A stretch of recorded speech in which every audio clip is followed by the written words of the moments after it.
ആരോഗ്യം കളഞ്ഞ് വയ്യാതെ ഇവിടെ വരുമ്പോൾ 10 രൂപയൊക്കെ വാങ്ങിച്ചാൽ ഞങ്ങൾക്ക് ബുദ്ധിമുട്ടാണ്.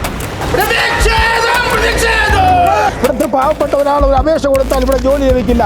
കടകംപള്ളി സുരേന്ദ്രൻ്റെയും മേയറിൻ്റെയും കത്ത് കൊണ്ട് സൂപ്രണ്ടിന് കൊടുത്താൽ അവർക്ക് പിറ്റേ ദിവസം ജോലി ലഭിക്കുന്ന ഒരു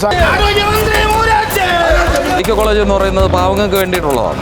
അപ്പോൾ ഈ 10 രൂപ എന്ന് പറയുന്നത് അവരെ സംബന്ധിച്ചിടത്തോളം വലിയ തുക തന്നെയാണ്. പാവപ്പെട്ട രോഗികൾക്ക് ഇവിടെ ബെഡില്ല, ഇവിടെ വാർഡുകളില്ല. 4 വാർഡുകൾ ഇടിച്ചു കളഞ്ഞിട്ട് 2 വർഷം കഴിഞ്ഞു.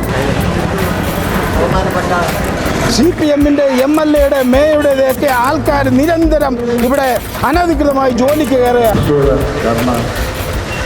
എന്നിട്ട് ഇതൊന്നും സ്ഥാപിക്കാൻ തയ്യാറാകാത്ത MLA-യും മേയറും ആരോഗ്യമന്ത്രിയും പാവങ്ങളുടെ ചോര ഞെക്കിപ്പിടിഞ്ഞ് ചോര കുടിക്കുകയാണ്.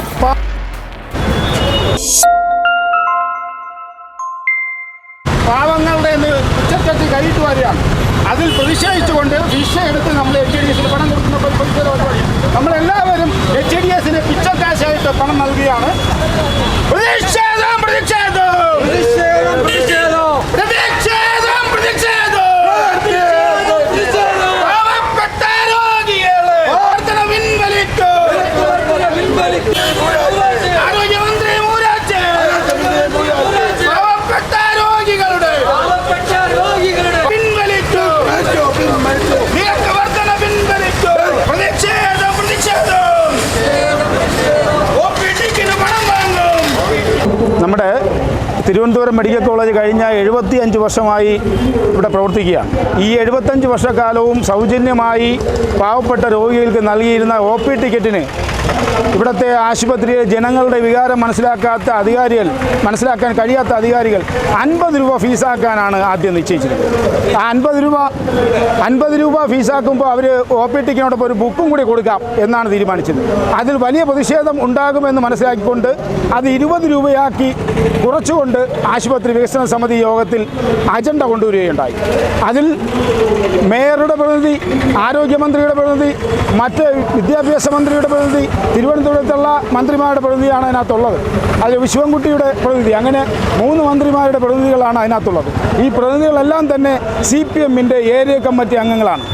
ഈ ഏരിയ കമ്മിറ്റി അംഗങ്ങളായിട്ടുള്ള CPM നേതാക്കളും സ്ഥലത്തെ MLA-യും കടകംപള്ളി സുരേന്ദ്രൻ MLA-യും ഒക്കെ കൂടിയാണ് ഈ തരത്തിലൊരു തീരുമാനമെടുത്തിട്ടുള്ളത്. അപ്പോൾ നമുക്ക് മനസ്സിലാകുന്നത് ജനപ്രതിനിധികൾ, ജനങ്ങളുടെ വോട്ട് വാങ്ങി വിജയിച്ച് MLA-യും മന്ത്രിയും മേയറും ഒക്കെ ആയവർ, അല്ലെങ്കിൽ അവരുടെ പ്രതിനിധികൾ വന്നിരുന്നു കൊണ്ട് ജനങ്ങളെ ദ്രോഹിക്കുന്ന ഒരു സമീപനം ആശുപത്രി എടുക്കുകയാണ്. ഇത് മറ്റ് പലവ്യഞ്ജന സാധനത്തിന് വില കൂട്ടുന്നത് പോലെയല്ല.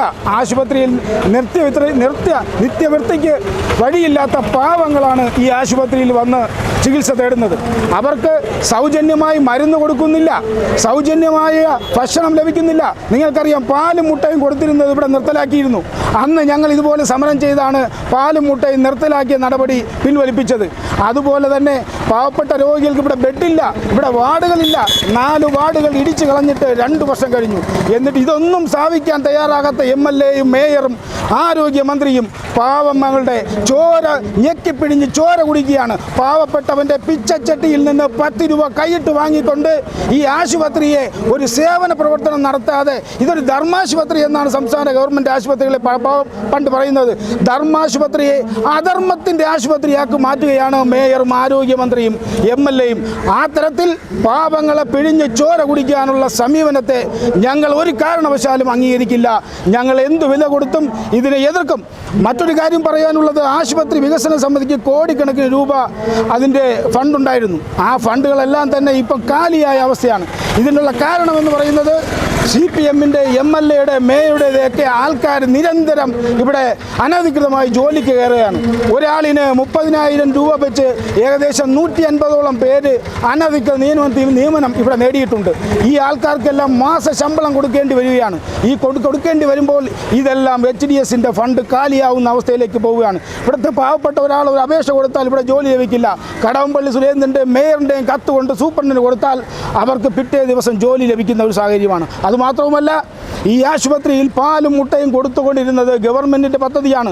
ഗവൺമെൻറ്റാണ് അതിന് പണം കൊടുക്കേണ്ടത്. പക്ഷേ ഗവൺമെൻറ് പണം കൊടുക്കാതെ ആശുപത്രി വികസന സമിതിയിൽ നിന്ന് 2 കോടി രൂപ എടുത്ത് കൊടുക്കുന്ന ഒരു സാഹചര്യമുണ്ടായി.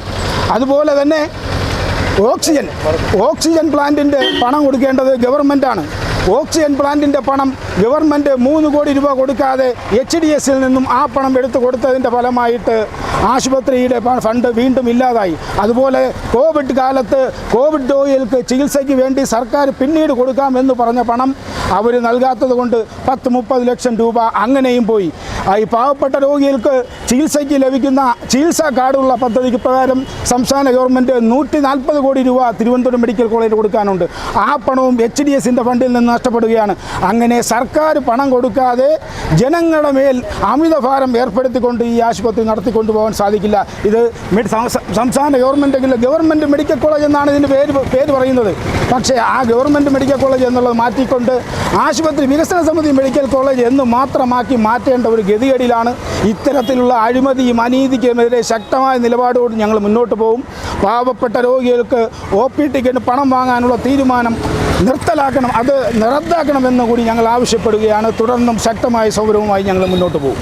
പ്രതീകാത്മകമായി ഈ പിച്ചച്ചട്ടിയിൽ പാവപ്പെട്ട ആളിൽ നിന്നും പിടിക്കുന്ന ഈ പൈസ നമ്മൾ ഈ ആശുപത്രി വികസന സമിതിക്ക് വേണ്ടി നമ്മൾ പിച്ചച്ചട്ടിയിൽ അതിൻ്റെ പൈസ കൂടി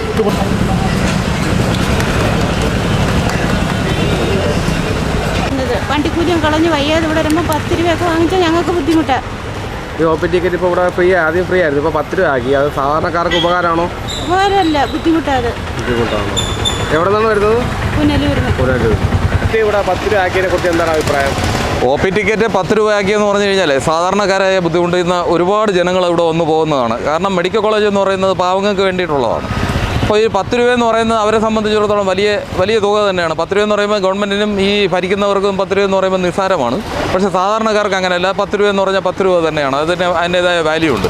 അതിനേക്കാളും വേറൊരു കാര്യമുള്ളതെന്ന് പറഞ്ഞാൽ ഇവിടെ ഈ എക്സ്റേ യൂണിറ്റ് ഓർത്തോ ഡിപ്പാർട്ട്മെൻറ്റിലെ എക്സ്റേ യൂണിറ്റ് വർക്ക് ചെയ്തതായിട്ട് ഏതാണ്ട് 2 മാസത്തോളമായി. ഇത്രയും നാളായിട്ട് അത് നന്നാക്കാനായിട്ട് ഇവിടെയുള്ള ഭരണാധികാരികൾക്ക് സാധിച്ചിട്ടില്ല.